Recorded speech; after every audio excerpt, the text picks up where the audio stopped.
আল্লাহু আল্লাহু আল্লাহু।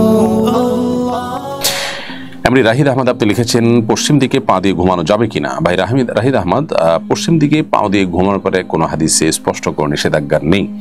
তবে কেবলা যখন আপনার পশ্চিমে হবে, কেবলার প্রতি আপনার সম্মান প্রদর্শন করতে হবে মৌলিকভাবে, এবং কেবলার প্রতি অসম্মান হয় সেরকম কোনো কাজ করা অনুচিত হবে। পাকিস্তানের সাবেক গ্র্যান্ড মুফতি আল্লাহ মুফতি শফি সাহেব রাহিমাহুল্লাহ এটাকে মাকরুহ বলেছেন, যদিও আরব উলামা ইকরাম এটাকে জায়েজ বলেন, কারণ আসলে কোনো হাদিসে পশ্চিম দিকে বা কেবলার দিকে পা দেওয়ার ক্ষেত্রে কোনো বিশেষ নিষেধাজ্ঞা নেই। তবে নবী আলাইহিস সালাম কেবলামুখী হয়ে টয়লেট করা, পেশাব পায়খানা করার পরে নিষেধাজ্ঞা আরোপ করেছেন এবং এটি মাকরুহ।